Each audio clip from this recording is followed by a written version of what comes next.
El orden del caos, donde la única condición es pensar. Iniciamos.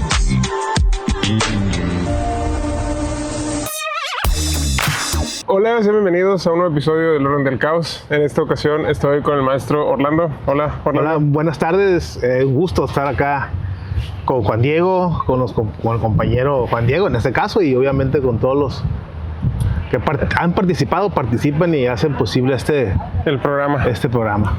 Sí, en esta ocasión la temática creo que es bien interesante. Bueno, también me presento, soy Juan Diego. Y en esta ocasión queremos hablar sobre esta serie que está hoy por hoy otra vez de moda.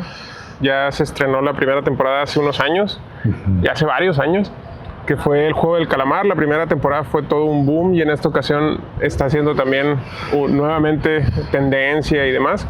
Y creo que da para hablar de muchísimas cosas, de muchísimas temáticas.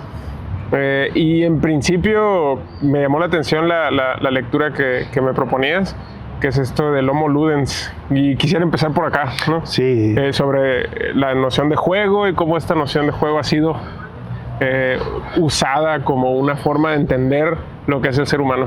Sí, digo, yo creo que la prueba irrefutable por la cual podemos decir, o se puede decir que el Juego del Calamar ha sido un boom, pues tiene hasta su cumbia, ¿no? No sé si has escuchado, tiene su cumbia y ya hicieron la cumbia del Juego del Calamar. Por la cuestión esta, yo le comenté, como te comenté el día de ayer, ayer. Sí.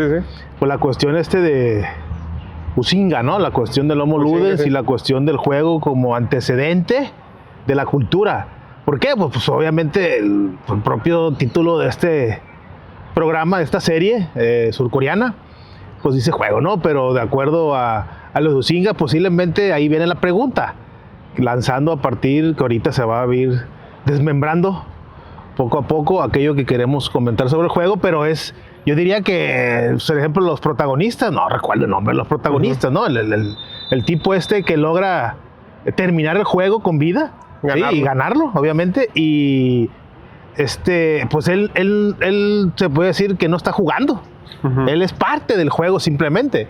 Yo diría que por eso no terminé de ver la segunda temporada, como te comenté ahorita, pero yo creo que el interés de él de buscar como inicia la segunda temporada, que solamente lleva 2 capítulos, pues está buscando a la persona que organiza este juego, entre comillas, pues yo creo que para saber quién juega, cuál es el por qué, porque una característica del juego, según Huizinga, que ahí no se da, es que es libre, ¿sí? O sea, no tiene una finalidad material. Y obviamente sabemos que esta serie tenía la finalidad brutalmente material y capitalista aparte, ¿no?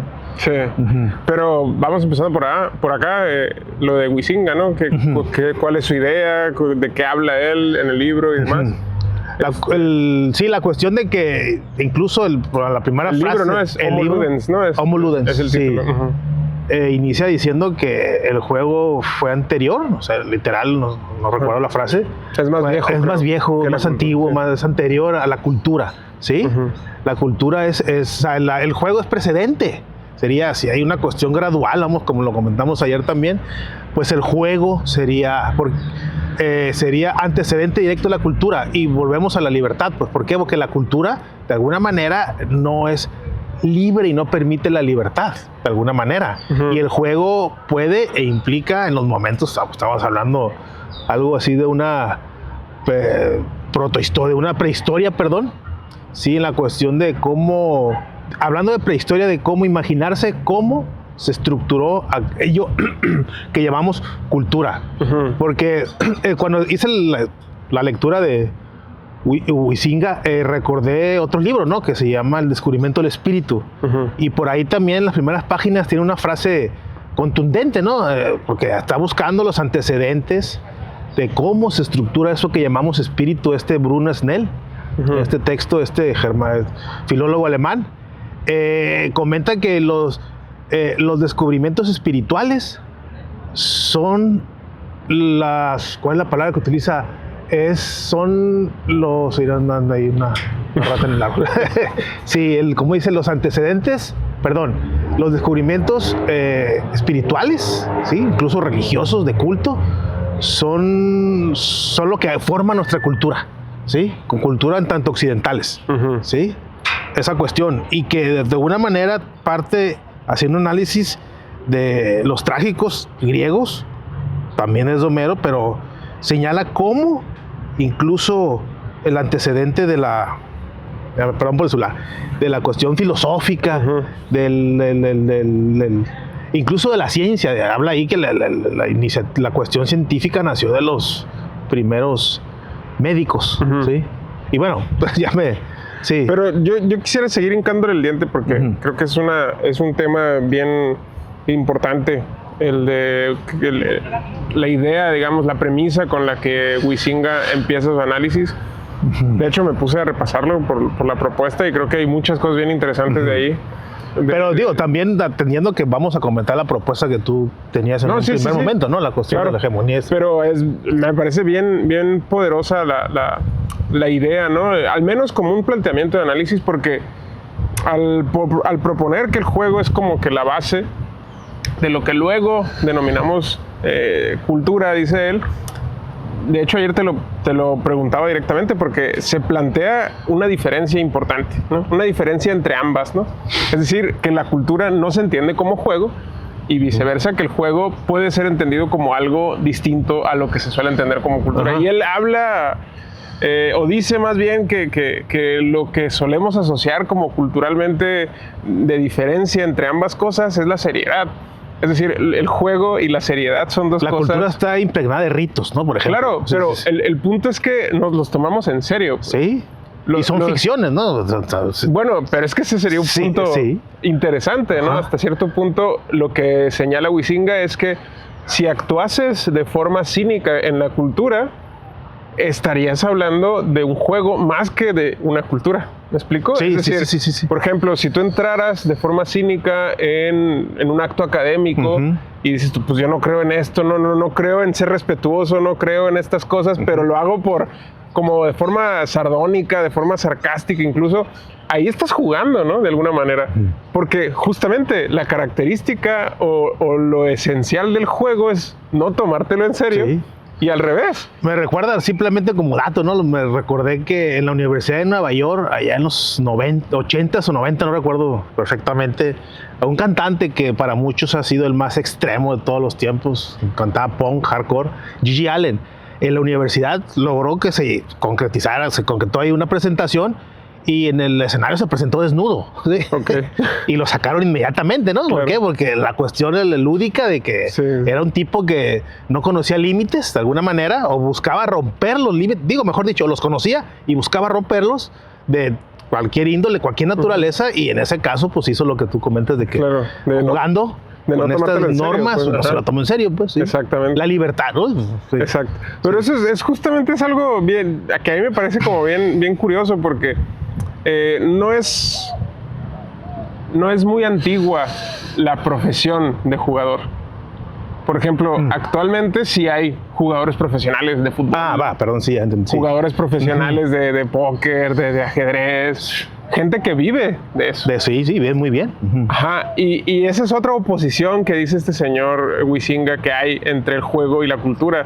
Que la cultura está impregnada del trabajo, que normalmente se le suele denominar negocio, que él justamente lo usa para distinguir a la cultura del juego. Es decir, que en el negocio, en el trabajo, no estás recreándote. Sí, de hecho, no estás en el ocio, que justamente es una característica esencial. Huizinga habla de la suspensión de la términos menos, la suspensión de la cotidianidad, la cuestión laboral, o sea, es salir de la regularidad cotidiana, valga la redundancia, que es la vida en sociedad, ¿no? Ajá. Y por ejemplo habla de un círculo mágico, creo que lo llama así. La cuestión de círculo mágico sería esta localización espacio-temporal en la cual se suspende todo. Como el minimundo, ¿no? El minimundo en el cual están, y son estrictas las reglas del juego, ¿no? De alguna manera. Son estrictas, pero no son, vamos a decir, no están petrificadas. ¿Por qué? Porque la característica del juego, también él comenta, es la libertad de transformar con acuerdo de los participantes pues, la cuestión de las reglas. ¿no? Es decir, para ponerlo en perspectiva o en contexto, te pones a jugar fútbol. En ese juego, o sea, la esencia de ese juego son pues las reglas que son convencionadas o son aceptadas por los participantes, en donde se basa de alguna manera pues los roles, los límites, qué se puede hacer y qué no se puede hacer, los objetivos y demás. Eso es de alguna manera lo que constituye o posibilita el juego. Y el minimundo sería ese ámbito de existencia que se abre a partir de esas reglas. Y lo curioso es que hay muchas cosas interesantes, ¿no? Y él al menos distingue 3 roles que ocurren en el juego, ¿no? Los jugadores, que serían los que siguen las reglas y los que operan conforme a las reglas. Los tramposos, que son los que usan las reglas y las tergiversan y las tuercen e incluso las rompen. Pero luego está el aguafiestas, que ese es un personaje que me parece bastante curioso, que es el que no quiere jugar, ¿no? O que es el que prefiere salirse de la convención de la regla. Y según él, dice que los que más padecen en el juego son los aguafiestas, es decir, son los que más son, por decirlo así, castigados por los demás, por el colectivo, por decirlo así, por los jugadores. Que los tramposos no son percibidos o vistos como alguien, es decir, es peor un aguafiestas que un tramposo, porque con el tramposo puedes jugar. Pues sí. Con los jugadores juegas, pero con el tramposo también puedes jugar, pero con el aguafiestas no hay juego.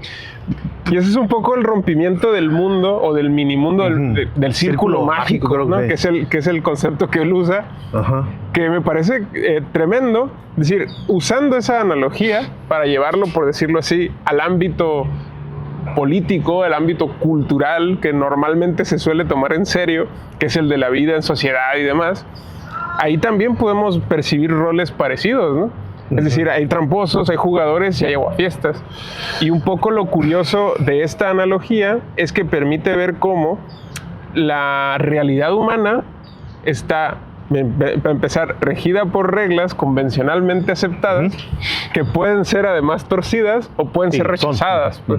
O pueden ser rechazadas, que eso es lo paradójico del rol del, ¿cómo se llama?, del aguafiestas, ¿no? Que a mí es un rol que me parece sumamente interesante, ¿no? Porque es el que pone en énfasis, por decirlo así, lo poco serio del juego. Y eso es el pecado, por decirlo así, más profundo, ¿no? Es decir, ir en contra de las reglas, que es lo que hace el tramposo, no es tan pecaminoso como el decir que las reglas esas no valen para nada, pues. Que eso es lo que hace el aguafiestas. Sí, no sé, me viene a la cabeza una frase de... Creo que la última vez que estuve también mencioné una frase de Arthur Rimbaud, este poeta de que incluso es el mensaje que tengo en el WhatsApp: la vida es la farsa que todos debemos representar, ¿no? Esta cuestión ficcional, somos animales, como decía Bolívar Echeverría, expulsados de su originaria animalidad, ¿sí? Para vivir en sociedad sosteniendo algo metafísico a partir de... que son las cuestiones institucionales, vamos a decirlo así, que le dan sentido, creemos, a nuestro mundo, pero en verdad estamos participando en un conjunto de reglas que tienen un sentido que nosotros aceptemos o no, nos preceden, nos anteceden y van a continuar, ¿no? Esta cuestión nos lleva al absurdo de alguna manera, ¿no? Porque, pues, en ese caso toda la existencia es absurda, y lo es, ¿o no? No sé. Pero el sinsentido es que, pues, no, sin caer en lugares comunes, que el sinsentido de la vida es que tú puedes crear tu propio sentido, ¿no? Y esa es la cuestión de la libertad. Y no sé, sería nuevamente iniciar con lo lúdico. O sea, uno está en la posibilidad de crear, suspender, ¿sí? Esta cuestión tradicional, cultural, ¿no? Y eso también me lleva a la cuestión del... pues que está bien enraizada en la cultura occidental, ¿no? La cuestión, por ejemplo... y más en los cursos de filosofía en general, la cuestión de la modernidad de este momento, ¿no? Establecido como tal, y que Peter Sloterdijk tiene un libro que se llama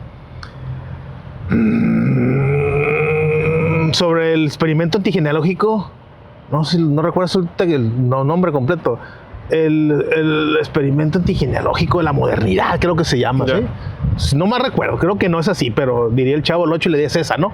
Pero ahí comenta de que pues el moderno, desde su punto de vista, sería aquel que rompe la tradición, la herencia simbólica que es la cultura, ¿no? Y pone de ejemplo a varios, pero primordialmente a Napoleón Bonaparte, el primero, el que logró, que inició con la Revolución Francesa y luego se autonombró, ¿no? Y pone un ejemplo característico, ¿no? Sí, pues pone pues un momento en la historia en la cual cuando su coronación él le quita la corona al Papa y se la pone a sí mismo, Sí. ¿no? Y es el rompimiento, y dice es el moderno por excelencia, el romper las tradiciones o la herencia cultural simbólica, en este caso en relación y clasificando o tratando de definir qué es la modernidad, ¿no? Claro. Y en la cuestión del tramposo, por ejemplo, el tramposo ahí podría quedar como... Es que yo creo que el tramposo es más inteligente que los jugadores, más inteligente que los árbitros, porque también bueno, en los juegos... no sé si es inteligencia la característica ahí. Yo creo que ¿Cinismo? Yo Pues diría eso, pues que eso que mencionabas de la característica de la modernidad como un aspecto revolucionario respecto a la tradición. Sí. Es decir, las reglas las rompe el tramposo. No, el aguafiestas no creo que esté rompiendo las reglas, ¿me explico? Es decir, la posibilidad, Sí. la posibilidad del cambio del juego, de que el juego evolucione, de que se cree un nuevo juego, viene dada por el quebrantamiento de las reglas, por el desquebrajamiento de las reglas, es decir, por los tramposos. Y, por ejemplo... De hecho, hasta por hay esa que razón, definir tramposo ¿por qué? Digo, ¿a dónde voy yo? Me lleva a otro texto, el de la condición posmoderna, algo muy básico que señala ahí Lyotard, pero que es esencialmente humano. Y vamos a lo mismo, a la libertad, ¿no? Igual a la esencia del fundamento que señala Martin Heidegger en este ensayo, no me acuerdo si es ensayo o conferencia, este texto de Martin Heidegger, la esencia del fundamento, que a fin de cuentas termina comentando, diciendo pues la libertad, ¿no? De alguna manera la libertad. ¿Sí? Pero esa libertad que siempre va a posibilitar, o sea, la condición de posibilidad de todo cambio posible en cualquier juego, en cualquier institución, en cualquier ámbito del ser humano, de alguna manera, ¿no? La libertad. La libertad, y que, por ejemplo, ahí me viene a la cabeza Lyotard, porque Lyotard comenta de pues esta atomización que se da ahora con la cuestión de los caídas de los metarrelatos, de sectores o verdades pequeñitas o pequeñas que van rompiendo las verdades gigantes o establecidas que las instituciones a mí eso tratan de mantener, ¿no? Pero que es imposible mantener, y el propio desarrollo de la temporalidad humana pues hace que las instituciones vayan rompiendo los límites que de alguna manera están establecidos, y poco a poco van cambiando los límites o rompiéndose, ¿no? Pero ya sí. Sí.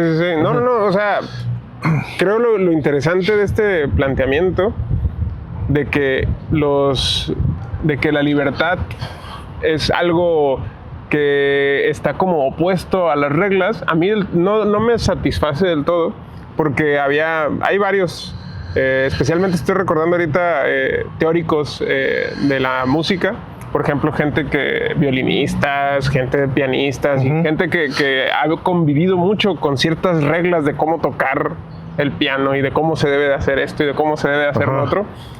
Y ellos, en varias ocasiones he escuchado la frase de que la libertad procede de la esclavitud a la técnica.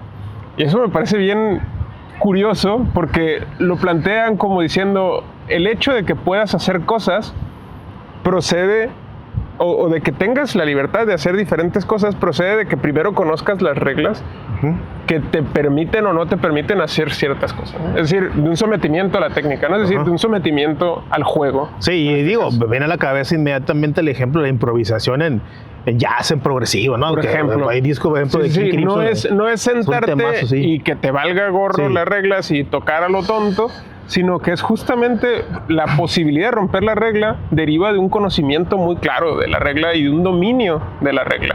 Y eso es, creo, la característica de los tramposos. Por eso me parece bien interesante lo que decías de que los tramposos son más inteligentes. Yo no diría inteligentes. Pues no, pero me retracto de esa frase. No, es más difícil, no es eso, ¿no? Es más difícil ser tramposo conociendo las reglas, por ejemplo, encontrando los límites, es más difícil que simplemente seguir las reglas. Pues.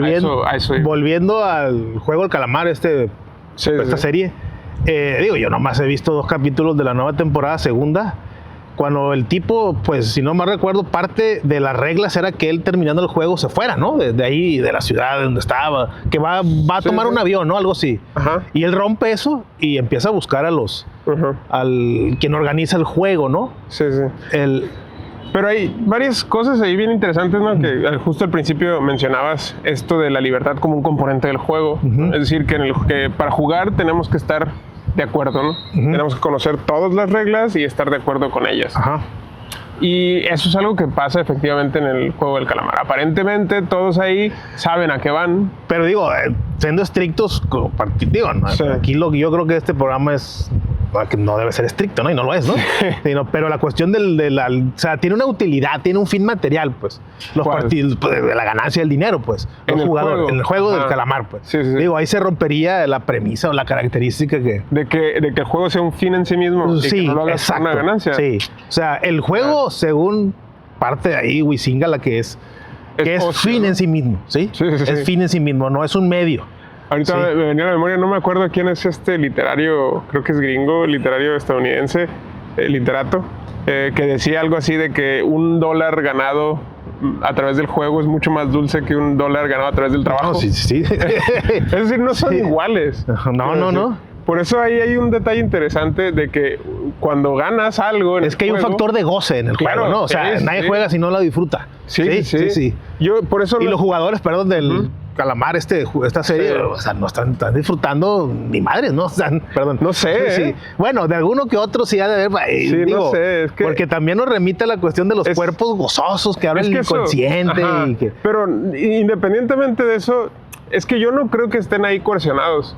No, es eso era lo que iba, ¿no? Parten de eso, ¿no? Que no están porque mencionabas que el juego tiene como premisa la libertad. Yo creo que hay un componente de libertad en las personas que están en ese juego. Es un juego macabro, es un juego opresor, es un juego incluso asesino. Sí.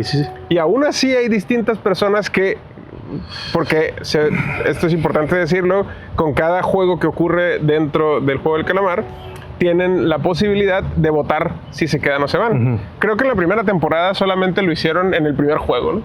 Que es como de que ya todos saben de qué se trata, ya todo el mundo sabe de qué va esto, ahora sí voten si se quieren quedar o se quieren ir. Y lo que la mayoría diga es lo que se va a hacer. Es decir, si la mayoría dice que se queda, pues se quedan. Y si la mayoría dice que se va, pues todos se van y se reparte el premio entre todos por partes iguales. Y lo paradójico de esta situación es que la mayoría decide quedarse. Y uno... Porque los mueve una cuestión material, un fin, pues, distinto al juego, podría decir yo. Ajá, pero... Ahí se puede explicar el por qué se participan, ¿no? Ahí voy con mi pregunta, ¿no? Es decir, ¿hasta qué punto lo que está pasando ahí con esa elección, con ese ejercicio aparentemente democrático que ocurre ahí, es qué tan libre es o qué tan coercionado es lo que está pasando ahí? Porque lo que señala o lo que se puede pensar es que lo que opina en este caso la mayoría coerciona a los demás, que es justamente la democracia, ¿no? Y a eso es a lo que quiero ir, ¿no? Pero ¿qué tanto es coerción en este sentido? ¿Qué tanto es coercitivo? ¿Qué tanto es libre la situación de las personas que están participando de este juego? ¿Tú qué opinas? Digo, es que pensando en ese capítulo, no lo recordaba, ya lo estoy recordando, por la cuestión de que ¿qué los mueve a ellos a votar para continuar en el juego? Sí.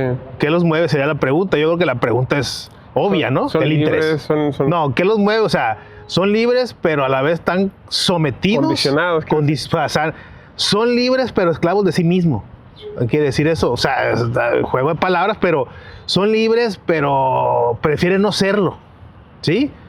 O sea, eso también implica la libertad. La libertad es, creo que era Sartre que decía, llevar el mundo cargando en la espalda, algo así, palabras más, palabras menos. Y estamos condenados a ser libres. Esta frase existencialistas. Sartre, ¿no? Sartre, sí. Estamos condenados a ser libres. Exacto. Y esta cuestión del sí, pero nosotros también está nuestra libertad. Bueno, en nosotros está nuestra condena incluso, ¿no? Y los decides por la condena. Y porque yo creo que más allá de los cuerpos gozosos y el rompimiento de límites, de buscar acercarse más al límite extremo que es la muerte, posiblemente estuvo en juego haciendo el esfuerzo de imaginarse la cuestión de algún jugador, ¿no? Que hay jugadores que, por ejemplo, los que exponen su vida, ¿sí? Con tal de hacer alguna actividad física, rapé, que escalan, esta cuestión que están exponiendo su vida, ¿no? Y de alguna manera el psicoanálisis nos dice, pues son cuerpos gozosos. ¿Por qué? Sí. O sea, entre más cercano al fin, pues más gozan ahí la cuestión del acto en el cual están realizando ese rompimiento de los límites. Y, por ejemplo, yo estoy seguro, ¿no? O sea, lanzando la hipótesis que algún jugador de este juego de calamar, pues disfrutaba. Y creo que hecho, por ahí sale ahí personas, los personajes los muestran, los que están ahí. Y es parte también. Ellos yo creo que eran los auténticos jugadores del juego. Los auténticos jugadores. Sí, ¿por qué? Porque ellos estaban, pues, el factor de gozo, pues. Y lo estaban gozando de alguna manera, ¿no? No recuerdo bien el capítulo, no la vi otra vez la serie, ¿no? La primera temporada. Pero sí, creo que y conocer este tipo de... La viste en su momento, pero no la... Sí, la vi cuando recién salió, pero ahorita estoy empezando a ver la segunda temporada, que viene al caso algo que pasa en los primeros 2 capítulos. Bueno, el primero, no me recuerdo si el primero o el segundo, de este tipo que va, por lo regular, creo que va al metro, ¿sí? Y se pone a jugar el reclutador. El reclutador, exactamente. Y el reclutador, cuando dan con él y va con el tipo que es el protagonista de la serie y empieza a jugar a la ruleta rusa. Siempre está el elemento lúdico, que ahí sí yo, pues, para detonar en la plática, que ahí sí es un auténtico en los elementos o características que Huizinga señala. Como, pues, ¿tú cómo la ves tú por ejemplo, ese juego que hace con y que él termina perdiendo, ¿no? Este juego que... Sí. Que, no. Y él lo está gozando. No, gana el protagonista. El reclutador pierde, exacto. Sí. Que es un spoiler para quienes no lo han visto. Pero aparece pronto. Pero sí es bien curioso esto, ¿no? Porque hay una tensión también bien interesante en lo que ambos retan el uno al otro, se retan. De que, a ver, atrévete a romper las reglas. De que si ya sabes que ahí en ese disparo está la bala, atrévete a romper las reglas y úsalo para ir en contra de mí.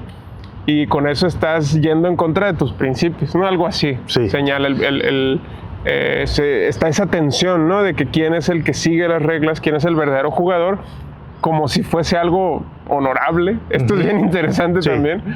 Y el otro, el caso del tramposo, pues como si fuese lo peor, digamos, lo más deleznable, ¿no? Y ninguno cae en la trampa, ¿no? La posibilidad de la trampa. Ninguno rompe las reglas. Los dos deciden esta, digamos, cuestionable libertad de someterse a las reglas, ¿no? Por eso decía antes esta frase de los músicos de que la libertad es producto del sometimiento a la regla. Es muy congruente con la idea del juego, ¿no? Porque en el círculo mágico que produce el juego, las reglas lo son, de alguna manera, los límites de ese círculo. Es decir, el tramposo nunca se sale del círculo. Tiene que, de alguna manera, mantenerse sometido a las reglas para poder seguir jugando. Que de otra manera se convierte en un aguafiestas, ¿no? Si sale por completo, si es una trampa radical, es el aguafiestas el que se rehúsa a jugar, ¿no? Porque solo se puede jugar sometido a las reglas, ¿no? Y esa es un poco la paradoja de la libertad en la que se ven orillados también todos los personajes que son luego puestos en esa situación de quieren seguir o quieren irse y todos votan.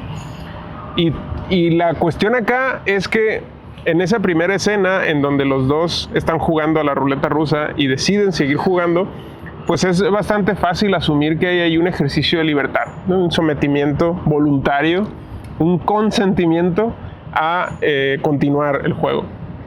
Pero luego pasa esta otra escena, que es donde están las 500 personas, creo que los sobrevivientes de la primera fase, y la cuestión es el voto, que es donde está este método, se introduce este método, que es, yo creo, la cereza sobre el pastel de la analogía que quieren hacer, de alguna manera, creo yo, los autores de la historia del juego del calamar, que lo que están haciendo es una metáfora o analogía bastante directa a la sociedad.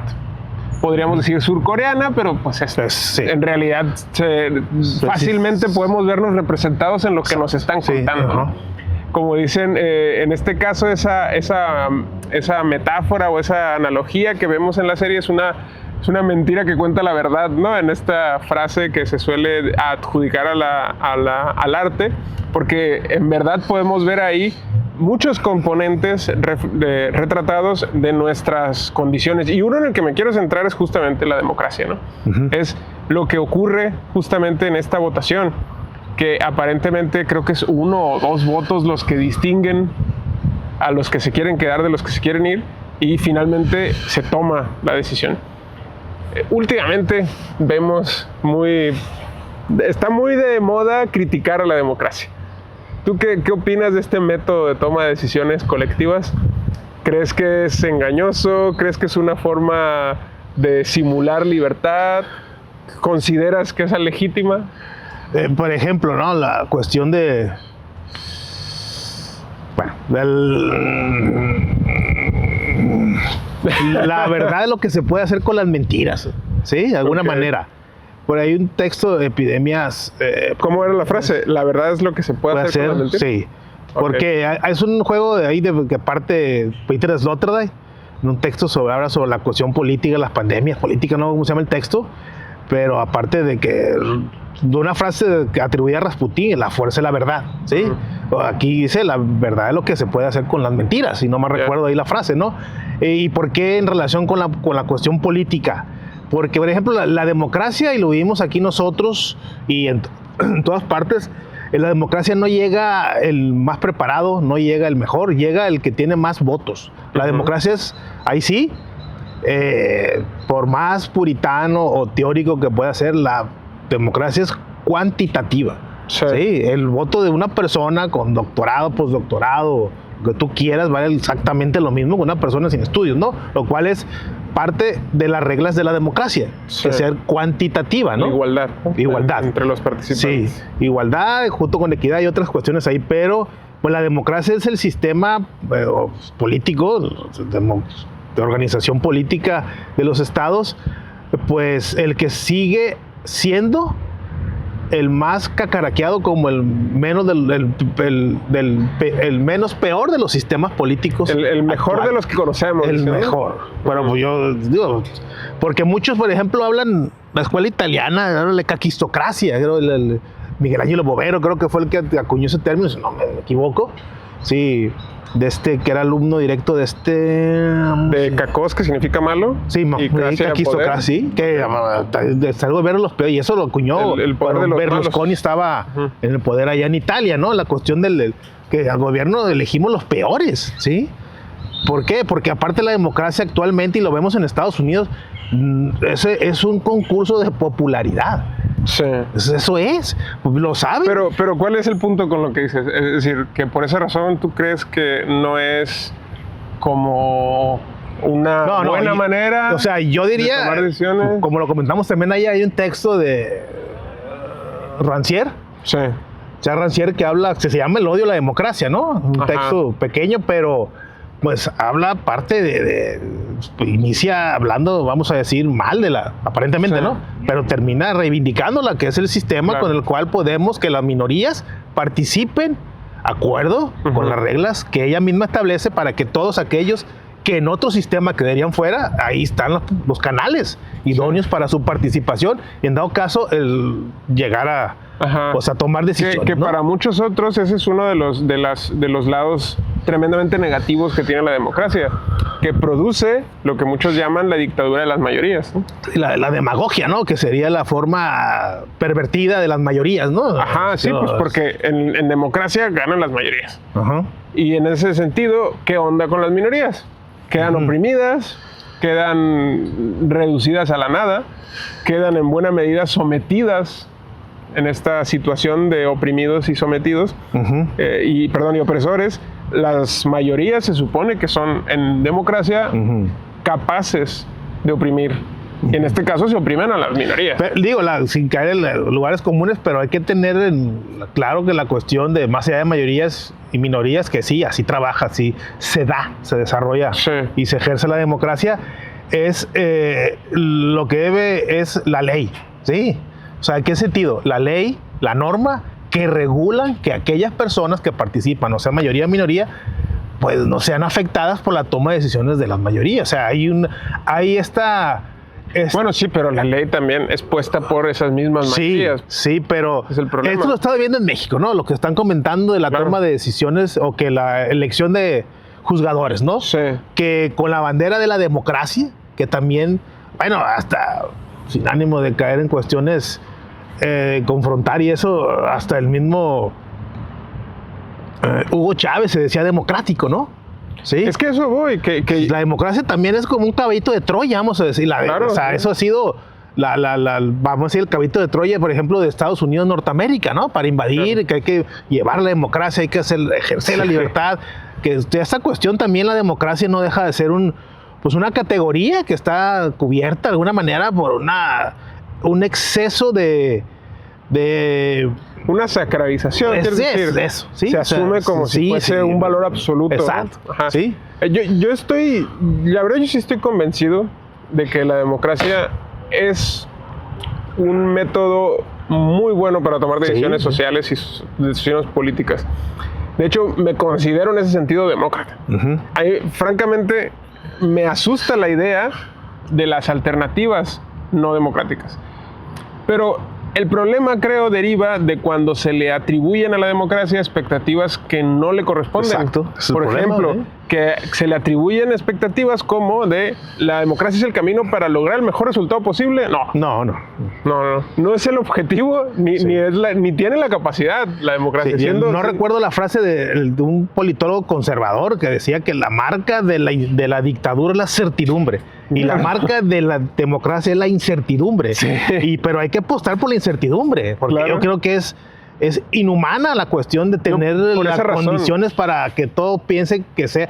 Vamos, sería la politeia, sería la República de Platón. Claro. Esta cuestión de así Exacto. debe de ser, porque si no es así, no puede funcionar. Exactamente. Por eso yo Uso. pienso que la democracia y la verdad son dos opuestos.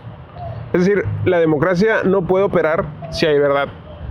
Porque si hay una verdad previa sobre qué es la mejor forma de organización económica de un país, por ejemplo, si alguien saca un super estudio económico y suponemos que es capaz de determinar con pelos y señales qué cosas se debe de hacer en una economía específica, si tienes un producto así, una verdad con V mayúscula, no hay discusión posible, no hay diálogo posible.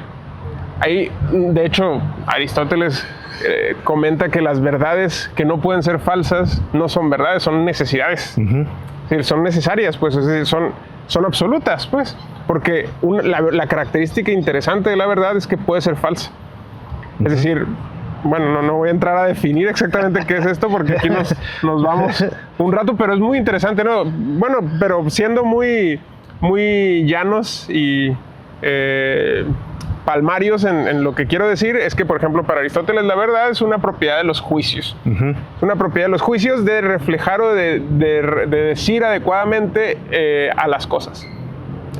Palabras más, palabras menos. Si yo digo que este mueble o que esta mesa es verde y tú corroboras ese hecho, esa propiedad de mi juicio de que esté diciendo que esto es verde y que efectivamente puedas corroborar que es verde, esa adecuación es lo que Aristóteles dice, eso se llama verdad. Ahora, ¿qué pasa? Que esto mañana podrían pintarlo y la verdad que yo dije deja de ser verdadera y es ahora falsa. Y entonces esa es la característica interesante de ese juicio, que no es una verdad absoluta, es decir, que no es en todos los casos absolutamente cierta. Y esto es una contradicción bien interesante que pasa entre la verdad ontológica, que es esta, la que trata de decir cómo son las cosas de hecho, de facto, a cómo son las cosas, digamos, en abstracto, o el género, que esta es otra cuestión bien interesante, ¿no? Que el género, en ese sentido, es el usuario fundamental de la verdad de Aristóteles. Bueno, el punto es que si tú tienes un reflejo absoluto de los hechos sociales, entonces ahí no hay posible diálogo, que eso es lo que pasaba en la República de Platón. Y para Aristóteles es muy claro en ese sentido que no es posible en la polis o en la sociedad determinar un juicio que refleje a cabalidad, siempre y en todos los casos, las cosas como son y como deberían ser. Por esa razón, la ciencia del bien, según Aristóteles, no es posible y no existe. que era la ciencia que Platón creía que deberían de poseer los políticos, ¿no? Los que dirigieran la polis, pues, ¿no? El rey. Digo, ahí, si no mal recuerdo, por lo que comenta es la cuestión de la frónesis, que es lo que se debe de ejercitar el político, exactamente. ¿no? Porque en es un tipo de teoría práctica que se va ejerciendo y se va exactamente. creando a sí misma y refutándose a sí misma en el actuar, en la práctica. Es decir, ¿no? Ante la pregunta de qué es el bien, es decir, qué es lo que debemos hacer en esta situación, no hay respuestas absolutas, dice Aristóteles. Y de hecho hace toda una demostración de por qué no puede haber estas respuestas absolutas, pero Platón creía que sí. Y yo creo que esa diferencia... Por eso fue el gran moderno, ¿no? Como dice Heidegger, ¿no? Pues, Platón, el gran primer protomoderno fue. Y creo que esa diferencia esencial es entre democracia y podríamos decirle dictadura, podríamos decirle fascismo, podríamos decirle de muchas formas, pero son todas las formas de gobierno o de toma de decisiones que parten sobre una premisa de verdad, o que tratan de asumir que lo que se debe de hacer es algo que ya se sabe, que se conoce, que es la verdad. Por ejemplo, tú acabas de decir, de deber de asumir lo que se debe de hacer. Claro. Esa cuestión, esa frase que acabas de lanzar es primordial. Vamos, como lo comentaste ayer, ¿no? La cuestión de hegemonía, el concepto de Gramsci, ¿no? De que es clarísimo, y ya el propio Foucault lo decía, que cualquier sociedad va a formar los ciudadanos que necesita. O sea, va a formar, va a educar, va a dar los parámetros para ver qué clase de persona se necesita. Y para eso necesita ver cómo hacer y preparar las condiciones para lograr y hacer determinada cuestión. Exacto. O sea, siempre es ver, o sea, cómo va a pensar uno que es feliz con lo que te muestra el otro. O sea, no hay otra manera o sea, los objetos de deseo, vamos, o sea, es lo que se te muestra, ¿sí? Por eso hay que buscar cómo lograr convencer a una sociedad que las decisiones que toma el gobierno son las mejores. Exacto. Y para eso se despliega dispositivos, aparatos sociales para lograr convencer que aquellos que están votando lo están haciendo de la mejor manera posible. Claro. ¿Sí? Pero eso es lo paradójico, pues si tú al convencimiento o al consenso le opones una verdad, o sea, son contradicción la verdad contra el consenso. Es decir, lo que puedes hacer en todo caso es convencer, ¿no? Por eso qué bueno que los filósofos no gobiernan. ¿Por qué? Porque, ¿en qué sentido? O sea, el ejemplo del primer, vamos a decir, el que alcanza la verdad, que es el filósofo, es el que debe gobernar, ¿no? Que es la premisa de la República de Platón, ¿no? Y ahorita, ¿quién toma las decisiones? ¿Quién las toma políticamente hablando, no? O sea, las decisiones, y que eso es también parte primordial del texto de la condición posmoderna de Lyotard, ¿no?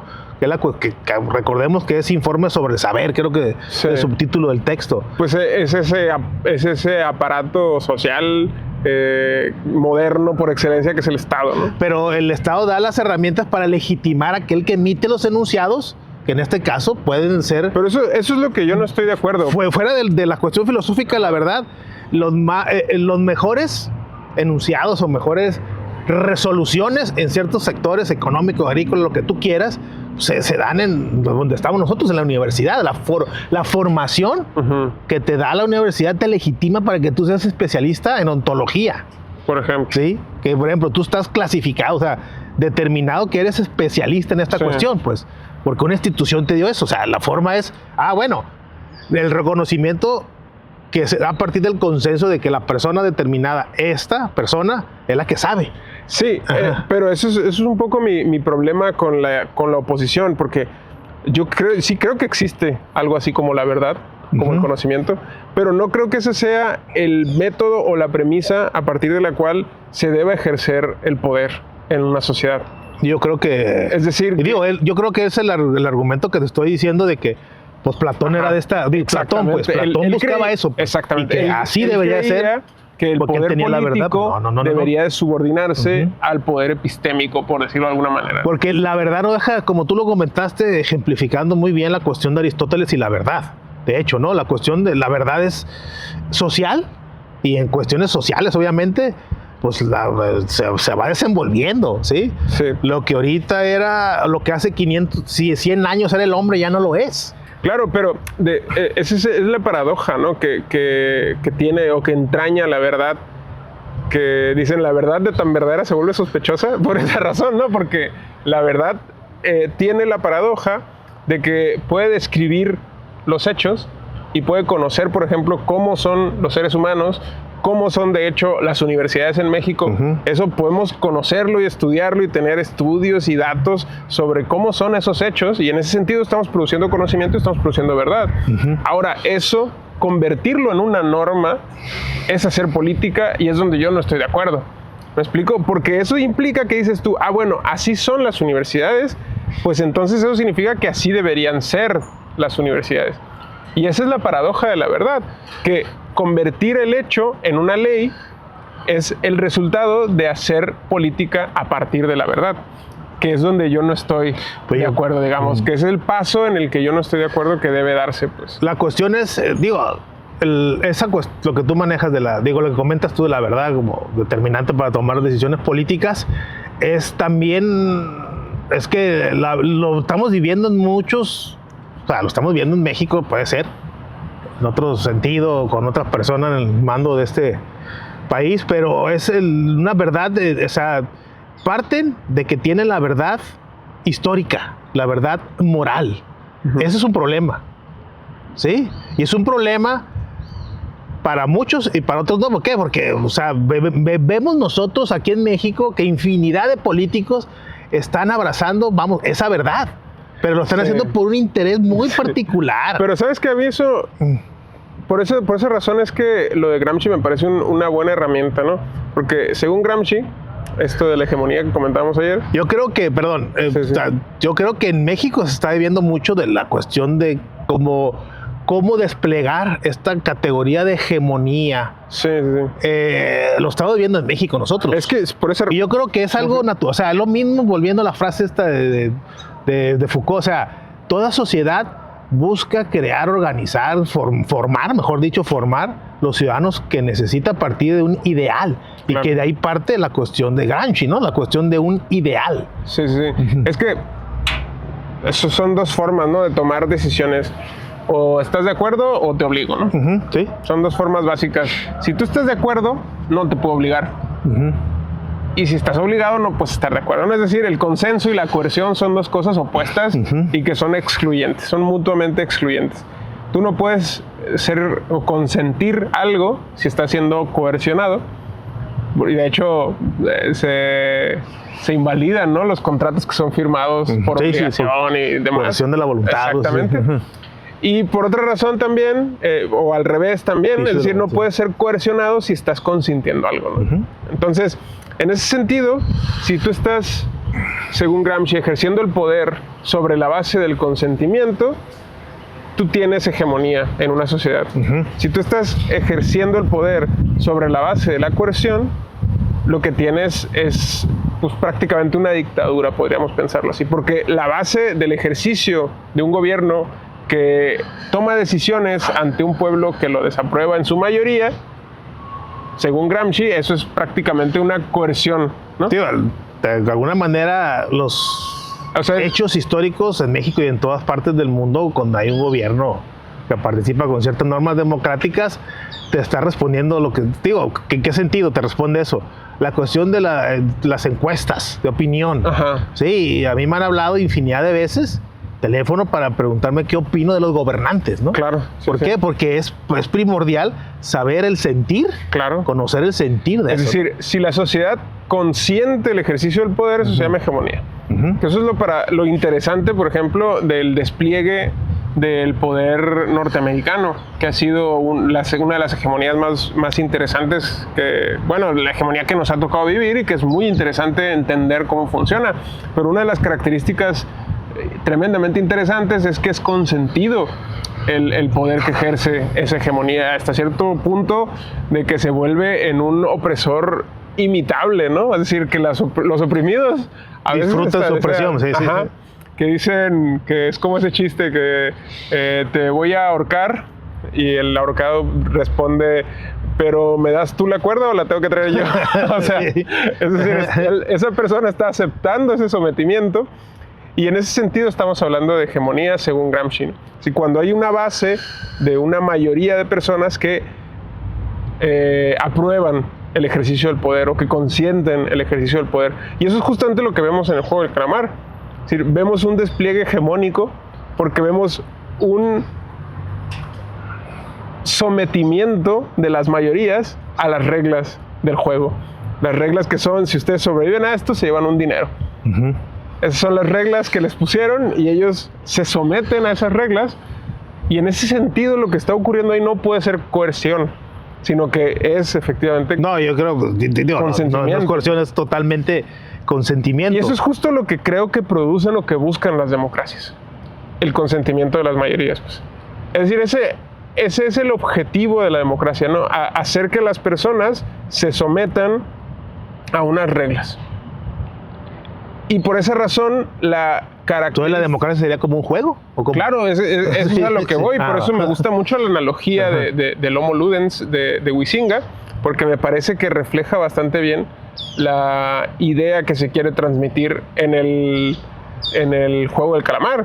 El juego del calamar, creo que la metáfora con la que están diciendo es que la situación en la que estamos, por paradójica, abusiva, tremendamente descarnada, es si la estamos aceptando, nos estamos haciendo cómplices de alguna manera. Si nos sometemos por completo a las reglas en las que nos ha tocado jugar como oprimidos, nos estamos de alguna manera convirtiendo en opresores. Digo, ¿no? Pero volviendo a la cuestión de la legitimidad de la democracia está en las normas, en la Constitución, en México, sí, de la cual emanan las leyes secundarias, lo que sea, pero también está el principio, no sé, el principio de derecho, de cuestión de que el desconocimiento de la regla o de la ley no te exime, pues. Sí, claro. Nosotros estamos aquí, llegamos acá a un país como el nuestro, pero con un conjunto de reglas que obviamente buscamos, pero ¿no? La cuestión de ahí es también, y que sí tiene mucho que ver con la cuestión del juego, incluso de Huizinga, que nosotros como ciudadanos,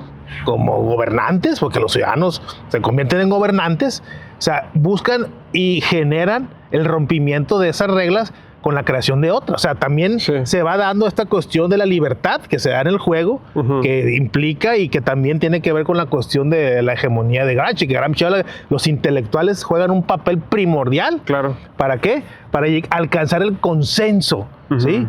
Pero un consenso que va a plantear algo como lo más viable, no sé si verdad, claro, para que aquellos se den cuenta, la población, que los oprimidos, creo que lo menciona ahí, se den cuenta que la mejor forma es apoyar a ese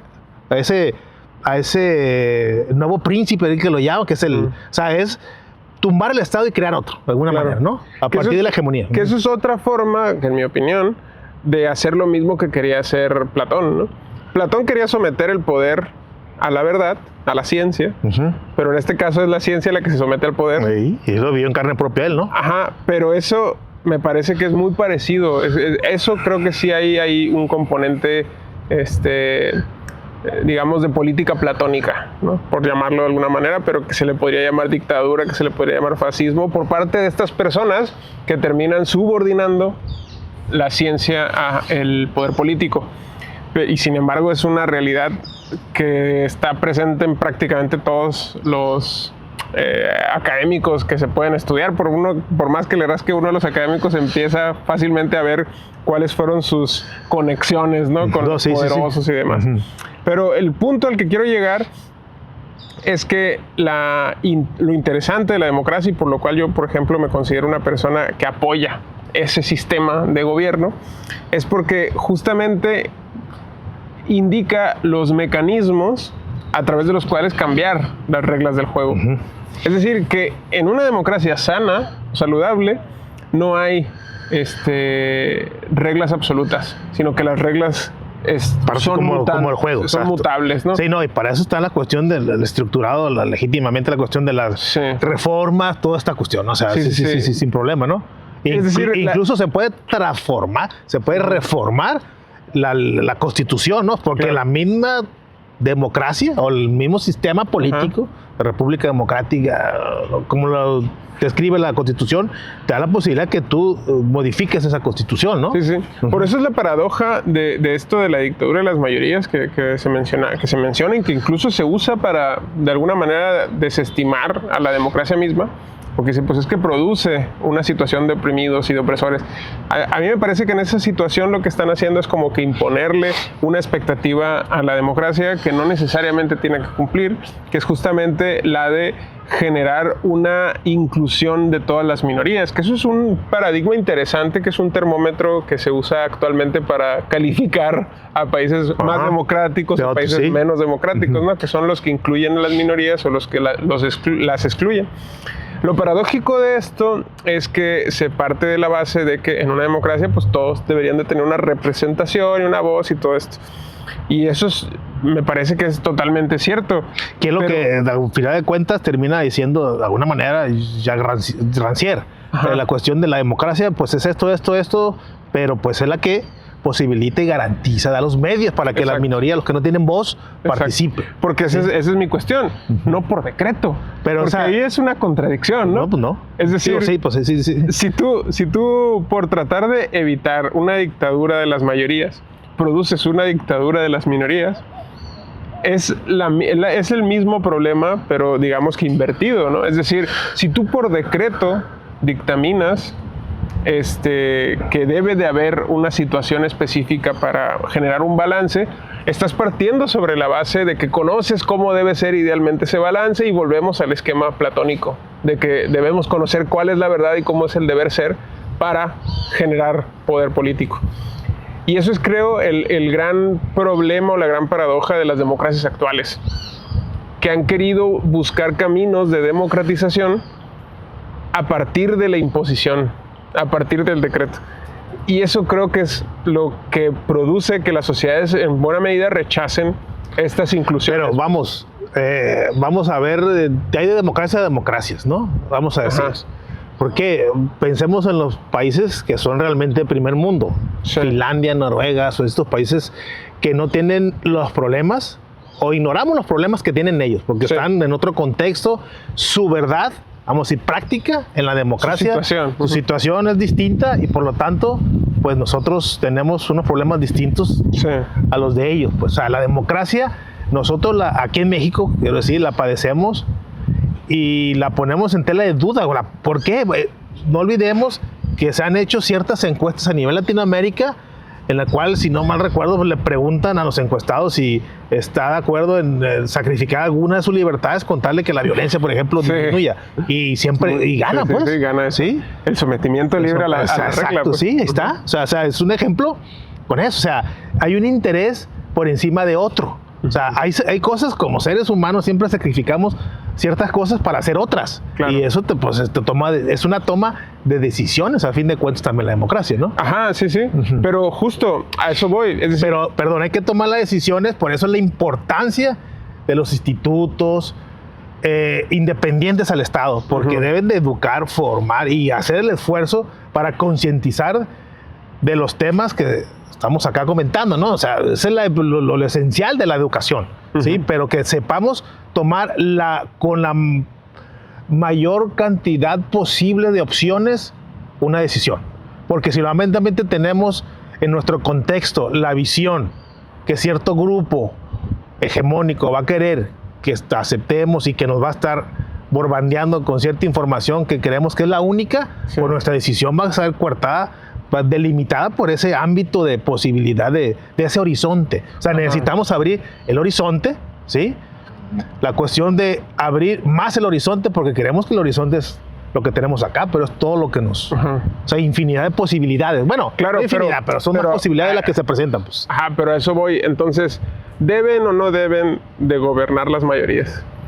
Esa es la pregunta paradójica, digamos, de la democracia, debe de ¿no? La gobernar los principios democráticos, pero que de alguna manera lo encarna la mayoría, por eso, en teoría. Esa es la pregunta, es decir, la democracia implica que las mayorías deben tomar las decisiones. Exacto, sí. Y así es en la democracia, pues la democracia plantea eso. Es decir, asumir que el mayor número de votantes A mí lo paradójico. designen a alguien, Sí. ¿sí?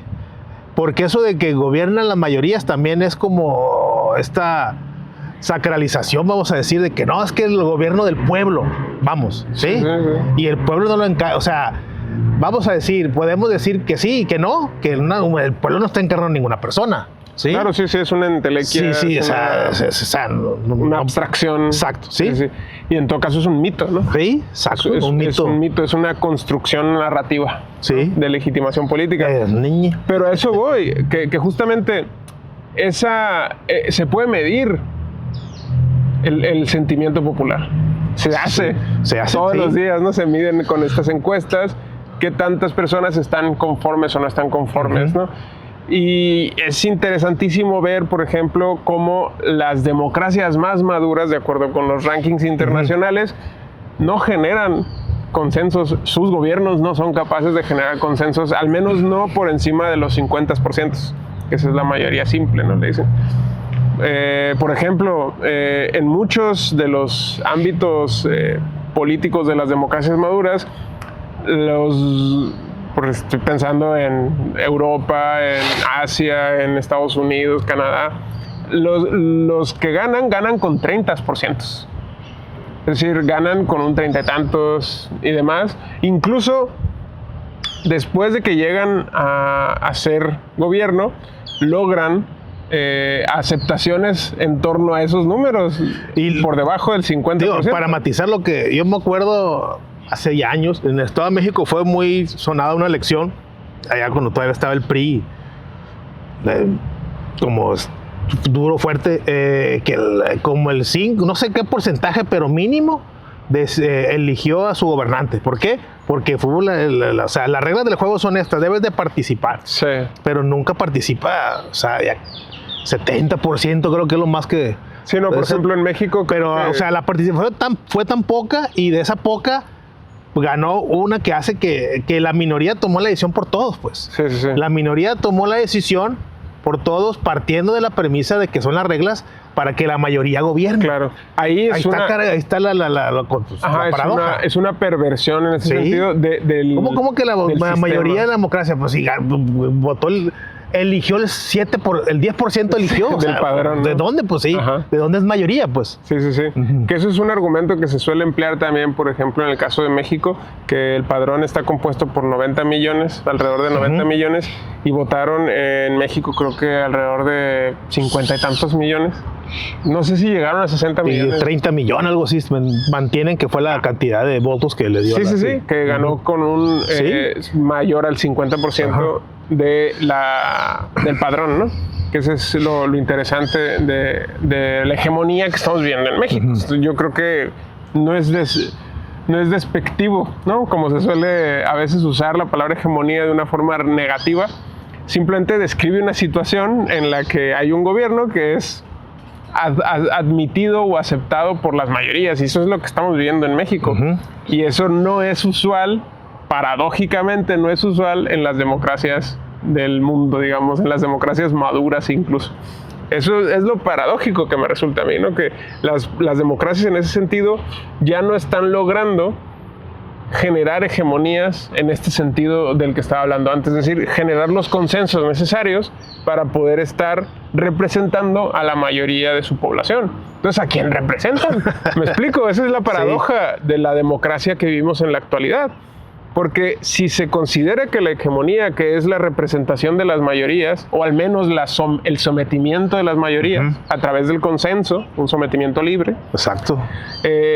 Esa paradoja se suele denominar como algo negativo, incluso como antidemocrático. Se suele decir que eso es una situación antidemocrática. La paradoja es que la alternativa, que eso es lo que se suele calificar como democracia madura, esa alternativa pues implica una representación minoritaria. Por ejemplo, la cuestión de la hegemonía, a partir de la cuestión que estás comentando de Gramsci, ¿por qué la caída del PRI? Si era una hegemonía, pues era una hegemonía, pues lo fue, ¿no? Dejó de serlo. Eso es el asunto. Pero se presentó otra hegemonía. Vamos, digo, eso se trata, ¿no? Se produjo una nueva. Se produjo. en estado embrionario estuvo ahí, como muchos comentan, pero la caída de una hegemonía implica que las reglas del juego de la democracia funcionan. Sí, sí. O sea, esa es la otra. Bueno, lo que por eso hay que defender la democracia. Pues. Claro. Aún, gobiernen quien gobierne, pero la posibilidad de que gobiernen distintos. ¿Sí? En el juego del calamar hay una situación muy parecida a esto que estábamos comentando, de hecho, que es este personaje que sobrevivió a la primera temporada y que llega a los segundos juegos, ¿no? A la segunda... no lo he visto eso. Pues llega, ¿no? A esta segunda parte, ¿no?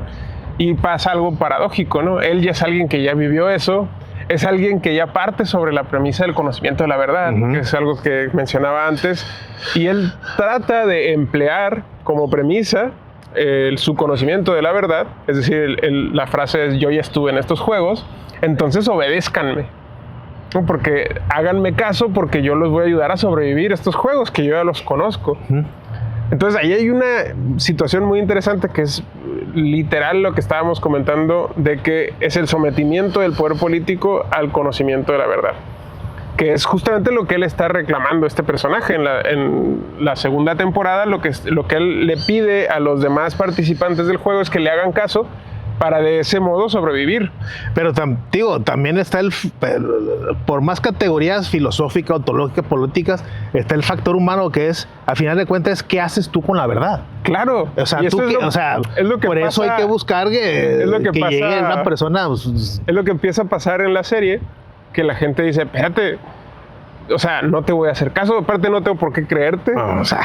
Y empiezan otras voces, otros usuarios a generar otras narrativas y le ganan a esta persona, porque esta persona lo que quería hacer es que en la primera votación votaran todos por salirse del juego y que así sobrevivieran. ¿Cómo ya estás? Spoiler. Spoileando bien duro. Es que yo no he visto eso, por ejemplo. Como ya llevamos 1 hora de programa, ya puedo soltar spoilers sin problema.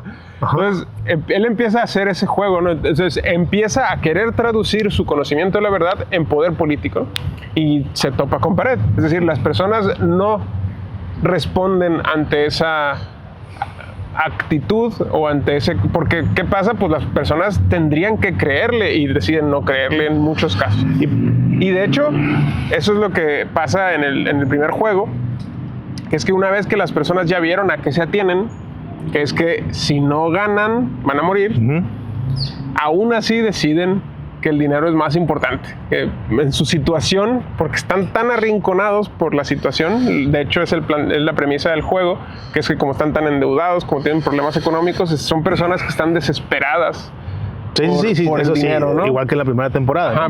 Y en ese sentido, decías al principio, están condicionados por ese premio, porque son personas en una situación de desesperanza. Igual y alguien sin problemas económicos hubiera dicho, no. O hubiera entrado sin problemas económicos por el simple hecho de jugar. Placer, que es algo que hace el jugador 1 en la primera temporada. No recuerdo. Sí. Sí recuerdo un personaje que gozaba estando ahí, ¿no? Era el dueño, era el jefe de todo el chiringuito. Y él al final se revela como, no, pues es que yo siempre fui eso en la primera temporada, ya no estoy dando spoilers de la segunda, eso fue en la primera temporada. Pues este personaje, el jugador 1, él entró sin ninguna necesidad económica, simplemente por querer jugar, ¿no? Y esa persona, podemos pensar, sí es un jugador en toda regla, con su definición, apegándonos a Huizinga, ¿no? Sí. Los demás están condicionados, es una situación menos libre. Podríamos pensar. Podemos decir, tratando de... la cuestión de partir de la atomización de un ejemplo de cómo se da la democracia, por ejemplo, ahí en el programa que votan y eso, pero llevarlo a un contexto, por ejemplo, nacional. Nosotros estamos condicionados por llevar el día a día, pues. ¿Por qué la gente no le importa quién gobierne, quién le importa las decisiones? Porque tienen que vérselas con el trabajo diario, el alimentarse, sacar el día. Sí. Y eso lo demás lo tiene sin cuidado, ¿no? Exacto. Y eso también es esa cuestión de ampliar el horizonte.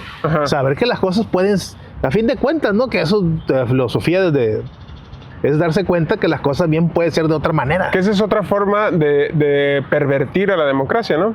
Que es limitando el ámbito. Por eso lo que te comentaba, pues, al limitar las posibilidades, pues estás condicionando a todos y estamos condicionados. O sea, ¿qué quieres, no? Que te cuelgue o que te dispare, ¿no? Sí, exacto. Sí. Por ejemplo, ¿no? Sí, y eso no es una decisión. Y di que estás eligiendo, sí. No te dices, no, o sea, claro, eres libre, ¿no? De elegir. No, como aquí en la frase que el esclavo actualmente es el que termina lamiendo las cadenas que lo esclavizan, ¿no? Ajá. O sea, también agradecemos estar como estamos. ¿Y por qué? Por la imposibilidad de ver otros ámbitos, otros horizontes, perdón. El sometimiento consensuado, en este caso, no existe en una situación en donde realmente no puedes estar de otra manera. Exacto. Pues, fuera, por decirlo así. Pero en este caso, en este juego, paradójicamente la opción sí existe, pero están tan condicionados que no es deseable para ellos.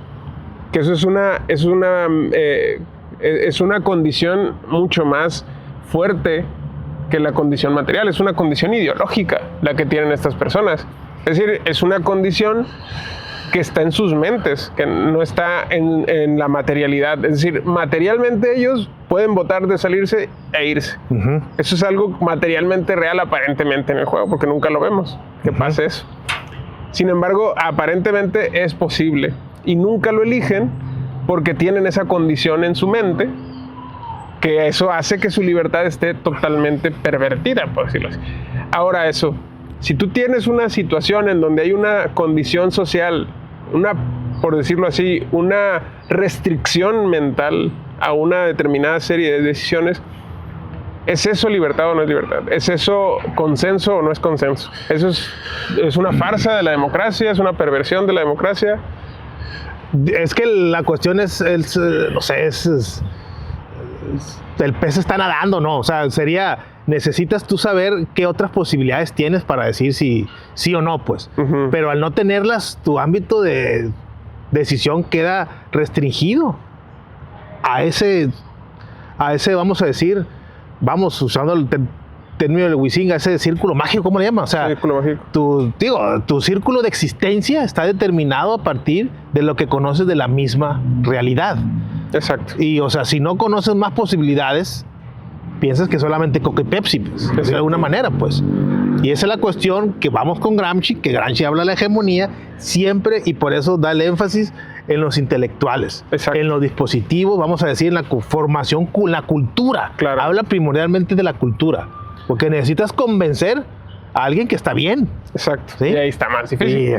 Pero es posible. Claro. Sí, es posible. Por supuesto. Sí. Y eso es justamente lo que me parece interesante, ¿no? Es decir, que quienes... Los enemigos, por ejemplo, así diciéndolo en términos llanos, los enemigos de la democracia serían las personas justamente que achican el ámbito de libertad. Exacto, sí.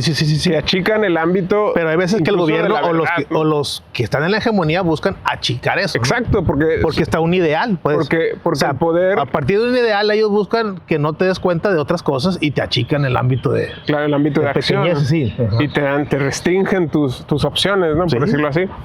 Pero eso es lo que me parece paradójico de la democracia, que a pesar de esas perversiones posibles, es más deseable. Sí. Porque aún así sigue estando, aunque tengas una democracia absolutamente perversa, en la que pervertida, no perversa porque suena diferente, pervertida en el sentido de que haya un gobierno que esté de alguna manera manipulando y engañando a las personas para restringir su ámbito de la libertad. Hay que ser prácticamente un omnipotente para lograr achicar tanto el ámbito de la libertad como para que esta no exista, ¿no? Que eso es lo que se piensa que son capaces de lograr las personas, los poderosos, ¿no?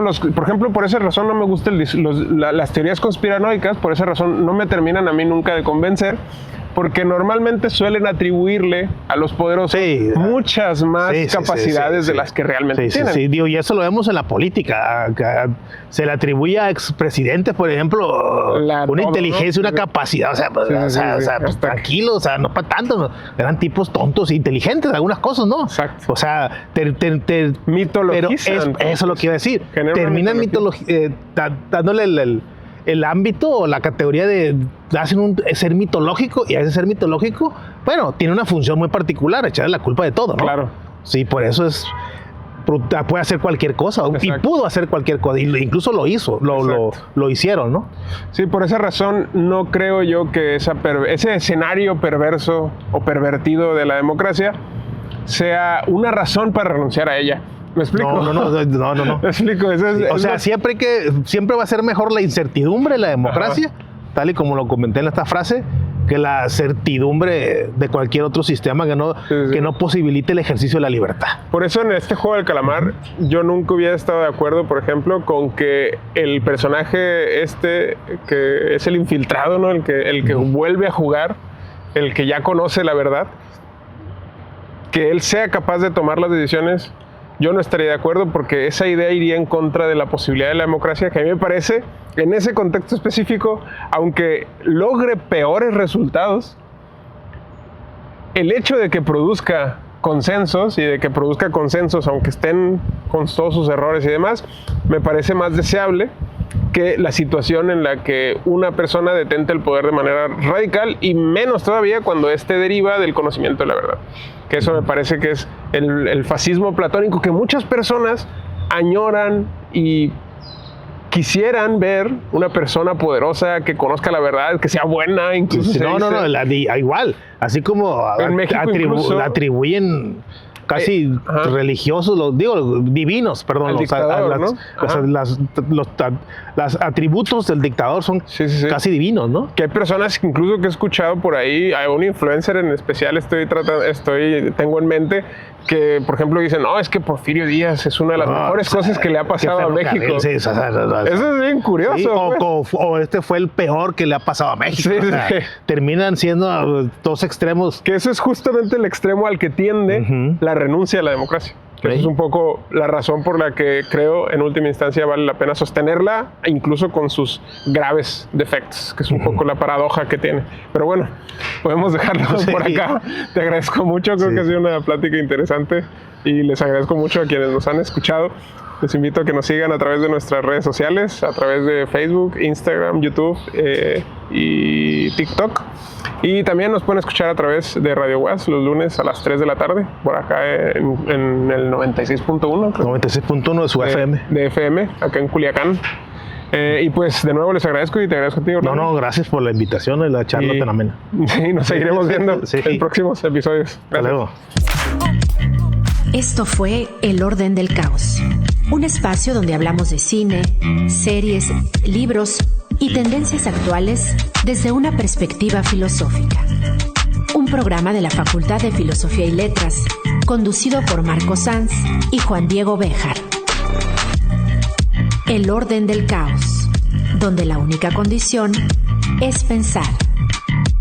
Hasta la próxima.